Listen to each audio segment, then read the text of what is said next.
بسم اللہ الرحمن الرحیم۔ السلام علیکم۔ آج ہم بات کریں گے میئر اسلام آباد کے حوالے سے۔ میئر اسلام آباد کو 2 دن پہلے 90 دن کے لیے سسپینڈ کر دیا جاتا ہے، اور سسپینڈ کرنے کے بعد میئر اسلام آباد اس آرڈر کو چیلنج کرتے ہیں اسلام آباد ہائی کورٹ میں، اور اسلام آباد ہائی کورٹ نے 21 مئی کے لیے پارٹیوں کو طلب کر لیا ہے، وفاق کو اور سی ڈی اے کو، اور جو وزارت داخلہ ہے اس کو طلب کر لیا ہے اسلام آباد ہائی کورٹ نے۔ اب میئر اسلام آباد کے اوپر یہ کوئی پہلا الزام نہیں ہے، میئر اسلام آباد کے اوپر پہلے بھی ایک ریفرنس فائل ہو چکا ہے، اور وہ ریفرنس بھی یہ تھا کہ جو میٹرو کارپوریشن کے اور جو سرکاری لوگ تھے، جو ملازمین تھے، جو عوام کی خدمت کے لیے مامور ہونے چاہیے تھے، وہ میئر صاحب اپنی خدمت کے لیے ان کو ہمیشہ مصروف رکھتے ہیں، اور جو سرکاری گاڑیاں ہیں وہ اپنے ذاتی استعمال کے لیے وہ استعمال کرتے ہیں ذاتی استعمال میں، اور اس طرح کے باقی ایلیگیشنز تھے، اور اس کے خلاف پہلے ایک ریفرنس فائل ہو چکا ہے، اور اس ریفرنس کی بابت بھی 17 فروری 2020 کو اسلام آباد ہائی کورٹ نے جو آرڈر تھے اس ریفرنس کے، اور نوٹیفیکیشن جو جاری ہوا تھا کہ وہ ریفرنس اور انکوائری شروع کی جائے، اور اس میں بھی سسپینڈ کیا گیا تھا 90 دن کے لیے، وہ آرڈر سٹے کر دیا تھا اسلام آباد ہائی کورٹ نے 17 فروری کو۔ اب ایک نئے ایلیگیشن کے ساتھ، ایک نئی انکوائری کے ساتھ دوبارہ سسپینڈ کیا گیا ہے، اور اس آرڈر کو بھی چیلنج کر دیا گیا ہے اسلام آباد ہائی کورٹ میں۔ اب اس کے خلاف جو ایلیگیشن ہے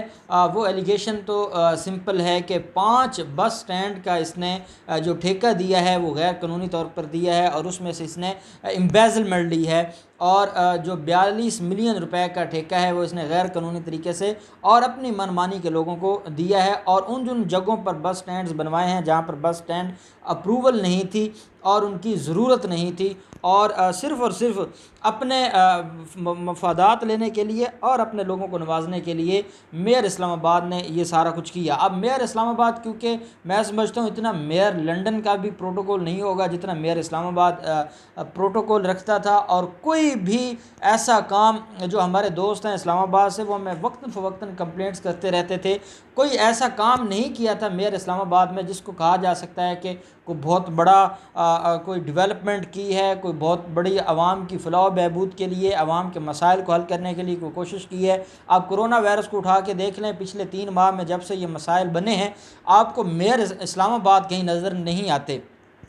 لیکن کیونکہ وہ ایک گاڈ فادر کی پارٹی سے بلانگ کرتے ہیں، اور یہ میئر اسلام آباد کسی عام آدمی کو تو نہیں لگایا جا سکتا، یہ وہ آدمی ہیں جو نواز شریف کے خاص دوستوں میں سے ہیں، اور خاص آدمی ہیں، اور خاص آدمی کو، اور خاص آدمی ان کی نظر میں وہ ہوتا ہے جو کرپشن میں خاص ہوتا ہے، جو کرپشن میں ماہر ہوتا ہے، اس کو وہ خاص دوست سمجھتے ہیں۔ ان کی دوستی کا اور دشمنی کا ایک ہی ایجنڈا ہے۔ دوست وہ ہوگا جو کرپشن میں بھی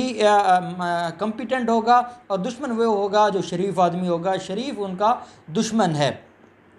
اب جو فیڈرل گورنمنٹ ہے اس کا جو لوکل گورنمنٹ کمیشن ہے جس کو ہیڈ کرتے ہیں اسلام آباد سے ہی ایم این اے ہیں پاکستان تحریک انصاف کے، وہ اس کو محمد علی اوان، وہ اس کو ریپریزنٹ کرتے ہیں، وہ اس کو ہیڈ کرتے ہیں۔ اس میں جو 2 اپوزیشن کی جماعتیں ہیں ان کے بھی ممبران شامل ہیں، ایک مشاہد حسین سید پی ایم ایل این سے ہیں، اور پرویز اشرف، راجہ پرویز اشرف، وہ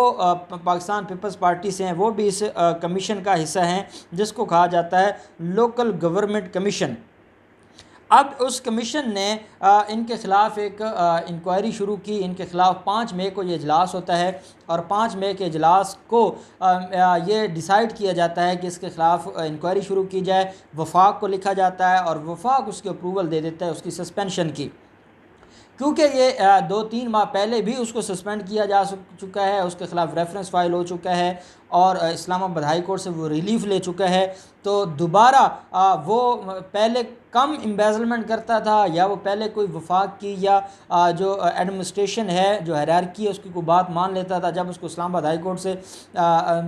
سٹے مل گیا تو اس کے بعد تو وہ اور شیر بن گیا، اور اس نے جو کچھ تھا، جو کرپشن تھی، اس نے وہ کرپشن کا ایسا بازار گرم کیا کہ جس کو کہ آپ کہیں بھی کہ آپ اس کے حوالے سے اس کو آپ یہ نہیں کہہ سکتے کہ اس نے کوئی اچھا کام کیا، لیکن پی ایم ایل این اس کے سامنے آ گئی، پی ایم ایل این اس کے دفاع میں آ گئی، پی ایم ایل این نے وہی ایک بات، اب مشاہد حسین سید جیسا آدمی جس کو ایک وقت تھا کہ ہم سمجھتے تھے کہ سینسیبل ہے، لیکن جب سے اس نے پی ایم ایل این جوائن کی تو ہمیں لگ یہ گیا کہ جو نواز شریف کو لیڈر سمجھ سکتا ہے، مان لیتا ہے، پی ایم ایل این کے نظریات سے ہمیں اختلاف نہیں ہے، لیکن نواز شریف کی قیادت سے کہ جو شخص جس کے بارے میں سپریم کورٹ نے کہہ دیا کہ وہ صادق اور امین نہیں ہے، جس کی انڈیا دشمنی ساری دنیا کے سامنے آ گئی، اس کے باوجود جو اس کو لیڈر مان لیتا ہے، تو میں نہیں سمجھتا کہ وہ کوئی سینسیبل آدمی ہے۔ لیکن مشاہد حسین سید نے اس کے اوپر بہت زیادہ تنقید کی ہے، اور اس نے یہ کہا ہے کہ ہمیں کمیشن کے اندر جس دن یہ لوکل گورنمنٹ کمیشن کا اجلاس تھا اس دن اس ایجنڈے میں نہیں تھا اس کے خلاف انکوائری کے بارے میں، میں اور راجہ پرویز اشرف ہم سینٹ کے اجلاس میں مصروف تھے، انہوں نے ایجنڈے میں شامل کیا اور ہماری غیر موجودگی میں یہ سارا فیصلہ کر کے وفاق کو بھجوا دیا، اور یہ جو اس کمیشن کی کارروائی ہے وہ اللیگل ہے۔ اب ایک کمیشن کا آدمی جو اس کمیشن کا ممبر ہے وہ خود کہہ رہا ہے اللیگل ہے، جب آپ کہہ رہے ہیں اللیگل ہے جناب تو پھر عدالتوں کے پاس جانے کی کیا ضرورت ہے؟ جب آپ خود ورڈکٹ دے سکتے ہیں، جب آپ خود فیصلہ سنا سکتے ہیں، تو پھر میں نہیں سمجھتا کہ عدالتوں میں جانے کی ضرورت ہے۔ اور اس کے بعد یہ 14 مئی کو ریکمنڈیشن بھیجی گئی تھی اس کمیشن کی طرف سے وفاق کو، اور وفاق نے اس کے اوپر ایکشن شروع کیا۔ اب اس میں جو بڑی اہم بات ہے وہ یہ ہے کہ پرائم منسٹر عمران خان جو اس کو کیونکہ پرائم منسٹر عمران خان نے سسپینڈ کیا ہے، وہ حکومت کو ہیڈ کرتے ہیں، اور وہ وفاقی حکومت یا کیبنٹ کی طرف سے کوئی بھی فیصلہ ہوتا ہے تو اس کے سگنیٹری عمران خان ہوتے ہیں۔ اب عمران خان کا جو وہ علی نواز اوان ہے جو کہ اس لوکل گورنمنٹ کمیشن کا ہیڈ ہے، وہ سی ڈی اے کا جو معاون خصوصی بھی ہے، جو کیپٹل کے معاملات کو دیکھتے ہیں، وزیر اعظم کا محمد علی اوان بیسیکلی وہ ہیڈ کرتا ہے، اور اس کا یہ ڈیسیجن ہے، اس نے یہ ریکمنڈیشن بھیجی تھی۔ اب جو پی پی ہے اور پی ایم ایل این ہے وہ اس کے خلاف بہت زیادہ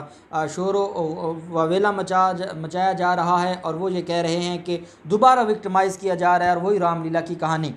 اب جب میئر صاحب جاتے ہیں اسلام آباد ہائی کورٹ میں، محسن اختر کیانی صاحب، جسٹس محسن اختر کیانی صاحب ایک رکنی بینچ نے ان کی ریٹ پٹیشن کو سنا۔ اب ان کی خواہش تو یہ تھی کہ جس دن وہ فائل کرتے ہیں ریٹ پٹیشن اسی دن دوبارہ ان کو سٹے مل جائے، اور وفاق بھی گھر بیٹھا رہے، اور سی ڈی اے بھی گھر بیٹھا رہے، اور جو وزارت داخلہ ہے وہ بھی کچھ نہ کر پائے، اور پھر سٹے کے پیچھے چھپ جائیں گے، اور اگلے 6 ماہ یا جب تک اس کا ٹینیور ہے وہ اسی سٹے کے پیچھے اپنے اگلے دن گزار لیں گے، اور جو کچھ بچ گیا ہے، جو کرپشن رہ گئی ہے، وہ اس کو مکمل کر لیں گے۔ لیکن اسلام آباد ہائی کورٹ کا بڑا میں سمجھتا ہوں کہ بڑا اہم فیصلہ ہے اور بڑا ہی مدبرانہ فیصلہ ہے، اور وہ یہ ہے کہ اسلام آباد ہائی کورٹ نے کہا کہ جب تک دوسری پارٹی کو نہ سن لیا جائے تب تک ہم سٹے اپلیکیشن کو ڈیسائیڈ نہیں کر سکتے۔ اس کی وجہ یہ ہے کہ ڈپٹی اٹارنی جنرل وہاں پر موجود تھے، جیسے ہی کیس کال ہوا تو آنریبل جج نے ڈپٹی اٹارنی جنرل کو بھی روسٹرم پہ بلا لیا اور ان سے پوچھا کہ یہ معاملہ ہے تو آپ اس کے بارے میں کیا کہتے ہیں، اور جو میئر اسلام آباد تھا اس کے وکیل کی طرف سے ایک ہی آرگومنٹ تھا کہ پہلے سسپینڈ کیا جا چکا ہے، اور پہلے ایک ریفرنس پینڈنگ ہے، اس سسپینشن کے خلاف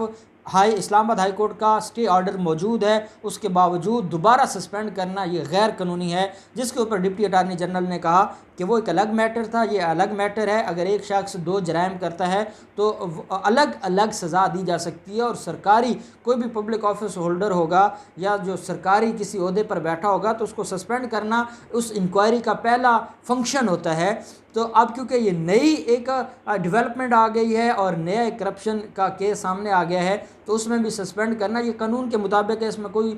دوسری رائے نہیں ہے، اور یہ اتھارٹی ہے